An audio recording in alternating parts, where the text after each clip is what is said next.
मैं आपको बात समझा, कोई उजलत नहीं थी इसके पीछे गवर्नमेंट का और कोई मुफाद नहीं था। ये जब से अमेंडमेंट आई कोई 15-16 साल पहले, तो उस वक्त ये था कि अमेंडमेंट आई कि फकत प्रोफेसर और PhD holder having experience of 15 years, academia का 15 साल का तजुर्बा जो है वो उसको वाइस चांसलर बना सकता है।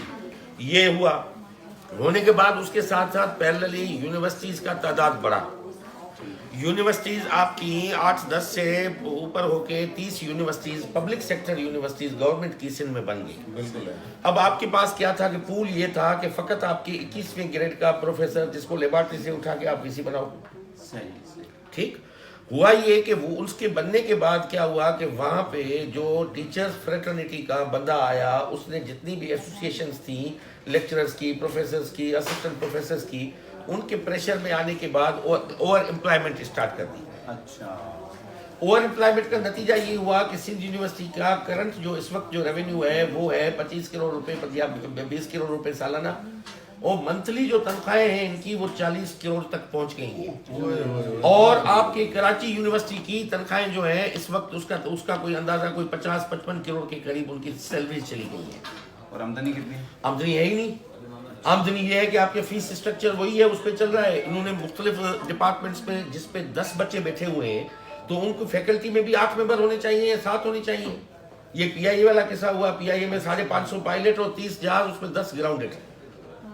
आपके डिपार्टमेंट्स में 10 बच्चे बैठे हुए और 25 टीचिंग फैकल्टी है, उसके बाद नॉन टीचिंग स्टाफ मिला के 50-60 एक डिपार्टमेंट के एम्प्लॉय हो गए। अब आप मुझे बताओ ये हुआ कैसे? ये हुआ उनके प्रेशर में मुकम्मल तौर पे, क्योंकि वो एक ही कम्युनिटी के थे। अब प्रोफेसर थे, वो अपनी कम्युनिटी से निकल के ऊपर गया, तो इनके जितना प्रेशर था उन पर पड़ता गया। ये बढ़ाते गए उनके जायज नाजायज वफादार कॉलोनीज, फिर उनके घर, उनके मराते अपने तौर पे प्रोफेसर एमरिटस बन गए। अब प्रोफेसर एमरिटस बनना आपको पता है पूरे सिंध में professor emeritus doctor N A Baloch एक था जिसके पीछे कोई 70-80 किताबें थी, उसका रिसर्च था। यहाँ पे डॉक्टर सिद्दीक कलोड़ो जो है वो प्रोफेसर एमरिटस बन गया था, हयात बराते उठाएगा, एक भी केपीआई नहीं है। दूसरा क्या, जब ये आए तो मेरे सवाल थे ना, मैं तो ये 18 से ये चीख रहा हूँ बाबा ये नहीं चलेगी आपकी यूनिवर्सिटियाँ। हुआ ये कि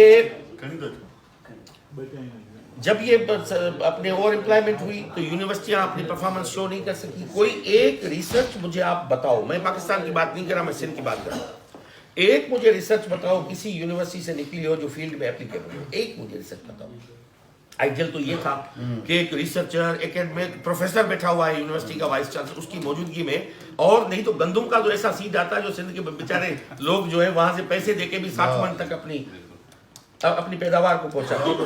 वेटनरी से कम एक वैक्सीन आती जो एफएमडी को खत्म करती है और आपके यहाँ से जो एनिमल्स है वो दुनिया में मार्केट होते हैं और लोगों को रेट मिलते हैं।